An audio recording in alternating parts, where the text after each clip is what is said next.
Hi friends, welcome to NILA cooking. இன்னைக்கு நம்ம பார்க்க போறது ஒரு ஈவினிங் ஸ்நாக்ஸ் ரெசிபி தான் பார்க்க போறோம்.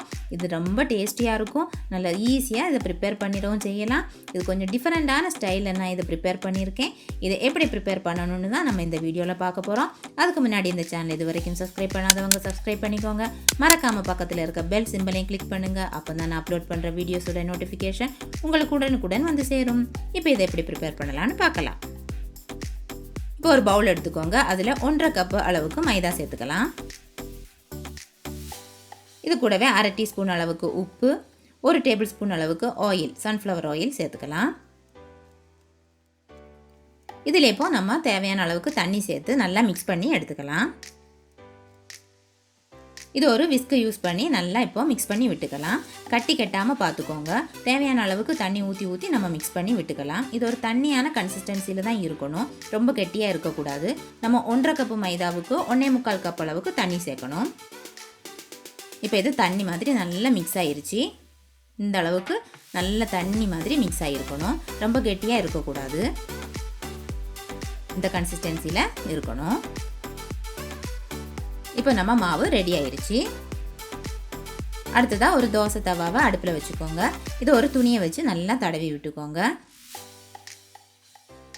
இந்த மாதிரி சிலிக்கான் ப்ரஷ் எல்லார் வீட்லேயும் இருக்கும். இதை இப்போ எடுத்துக்கலாம். நம்ம கலக்கி வச்சுருக்க மாவை நல்லா இன்னொரு தடவை மிக்ஸ் பண்ணி விட்டுக்கோங்க.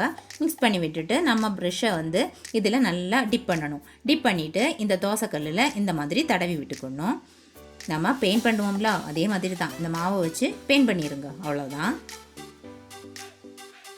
நல்லா ஃபுல்லாக எல்லா இடத்துலையும் படுத மாதிரி நம்ம இதை தேய்ச்சி விட்டுறணும். ரொம்ப திக்னஸாக வந்துடக்கூடாது, லைட்டாக இருக்கணும்.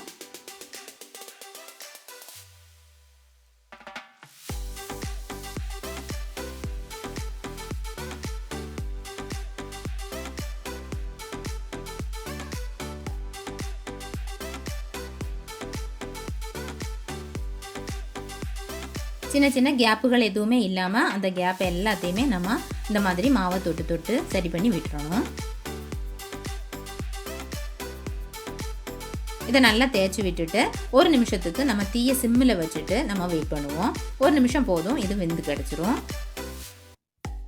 இப்போ ஒரு நிமிஷம் ஆயிடுச்சு. நம்ம மேல் பக்கம் எல்லாமே நல்லா வெந்துருச்சு. இந்த சுற்றி உள்ள இடத்துல மேலே தூக்குற மாதிரி இருக்கும்.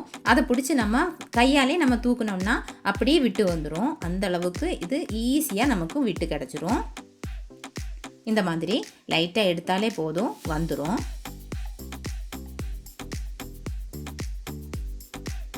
இப்போ இதை நம்ம ஒரு தோசைக்கரண்டியை வச்சு எடுத்துடலாம். கொஞ்சம் சூடாக இருக்கும் இல்லையா, அதனால் தோசைக்கரண்டியை யூஸ் பண்ணி எடுத்துடலாம். ஈஸியாக வந்துடும்.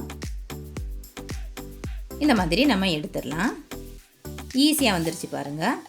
எவ்வளோ மெல்லிஸாக இருக்குன்னு பாருங்கள். நல்லா என் கையே தெரியுது, அந்தளவுக்கு டிரான்ஸ்பரண்ட்டாக இருக்குது. இது இப்போ ஒரு பிளேட்டில் போட்டுடலாம். போட்டுட்டு இதுக்கு மேலே ஃபுல்லாக எண்ணெயை தடவி விட்டுறணும். நல்லா எண்ணெயை அப்ளை பண்ணிடணும். இல்லைனா அடுத்தது நம்ம போடும்போது ஒட்டிக்கிடும். அதனால் இதை நல்லா எண்ணெயை தேய்ச்சி விட்டுருங்க. அடுத்தது நம்ம ப்ரிப்பேர் பண்ணதுக்கு முன்னாடி இந்த தோசை தவாவை நல்லா துணியை வச்சு க்ளீன் பண்ணி விட்டுறணும்.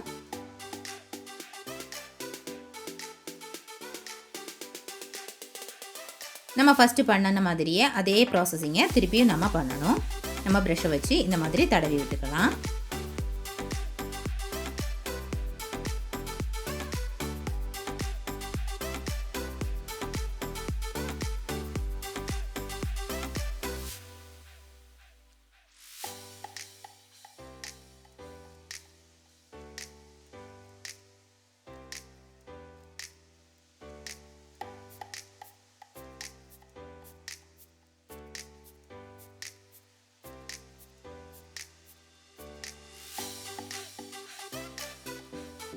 இது இப்போ ரெடி ஆயிடுச்சு. நம்ம இந்த தோசை தவாலேருந்து இதையும் எடுத்துடலாம்.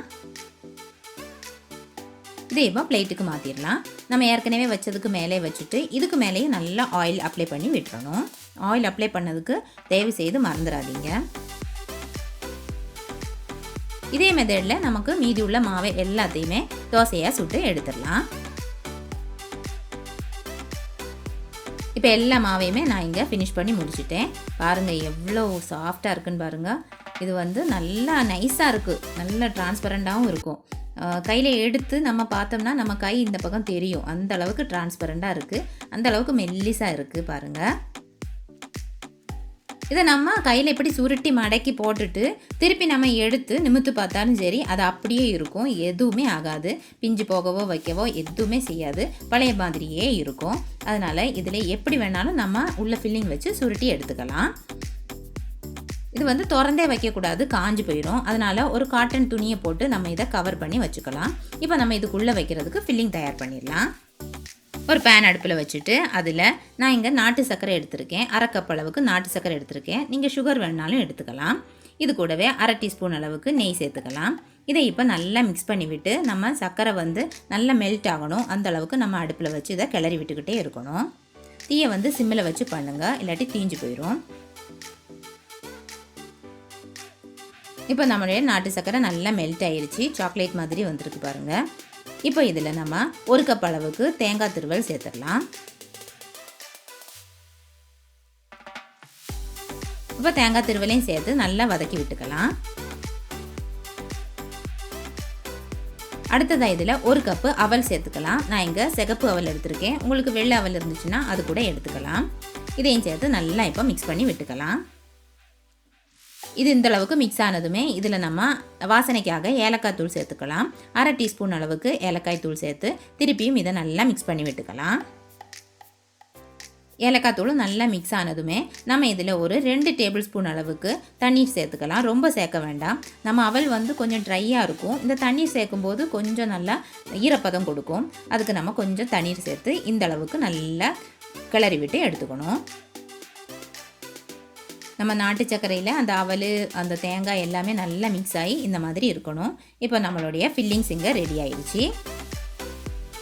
இப்போ நம்மளுடைய அவல் தேங்காய் மிக்ஸு ஃபில்லிங்ஸுக்கு இங்கே ரெடியாக இருக்குது. அதே மாதிரியே நம்மளுடைய ஷீட்டும் இங்கே ரெடியாக இருக்குது, இது ஃபில் பண்ணக்கூடிய ஷீட்டும். இப்போ இதில் வச்சு நம்ம ஃபில் பண்ணிக்கலாம். அதுக்கு ஒரு பிளேட் எடுத்து இதிலிருந்து ஒரே ஒரு ஷீட் எடுத்து போட்டுக்கோங்க.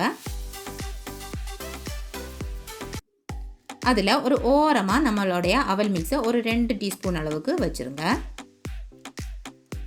இதை நல்லா லெவல் பண்ணி விட்டுக்கோங்க, ஒரே இடத்துல இருக்க மாதிரி லெவல் பண்ணி விட்டுக்கோங்க. அதுக்கப்புறமா இந்த சைடை இப்படி மடக்கணும். இந்த மாதிரி மடக்கிட்டு இந்த 2 பக்கத்தையும் உள்பக்கமாக மடக்கி விட்டுறணும். இந்த மாதிரி இதே மாதிரியே அடுத்த சைடையும் நம்ம மடக்கிக்கலாம். அடுத்து இதை நம்ம உருட்டி எடுத்துடலாம்.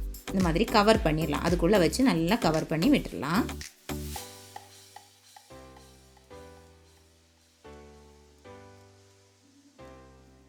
இந்த மாதிரி கவர் பண்ணி விட்டுக்கணும்.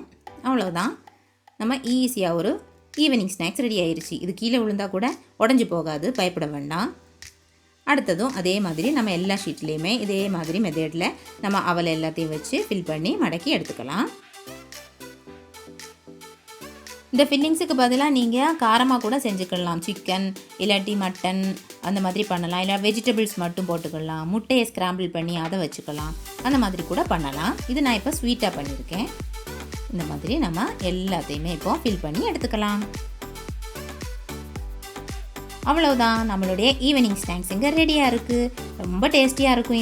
இதில் ஒன்று எடுத்து நீங்கள் குட்டீஸுக்கு கொடுத்தீங்கன்னா அவங்க இப்போ சாட்டுக்கு கடிச்சு சாப்பிட்டு போய்கிட்டே இருப்பாங்க. பெரியவங்க கூட நல்லா விரும்பி சாப்பிடுவாங்க, அந்த அளவுக்கு இது டேஸ்டியாக இருக்கும். இதை நீங்கள் கண்டிப்பாக வீட்டில் ட்ரை பண்ணி பாருங்கள். ட்ரை பண்ணி பார்த்தா தான் இது எவ்வளோ டேஸ்டின்னு உங்களுக்கு தெரியும். ட்ரை பண்ணி பார்த்துட்டு இதோட ஃபீட்பேக் எனக்கு கமெண்ட்டில் சொல்லுங்கள். இந்த ரெசிபி பிடிச்சிருந்தா லைக் பண்ணுங்கள், உங்கள் ஃப்ரெண்ட்ஸுக்கு ரிலேட்டிவ்ஸுக்கெல்லாம் ஷேர் பண்ணி விடுங்க. தேங்க்யூ ஃபார் வாட்சிங்.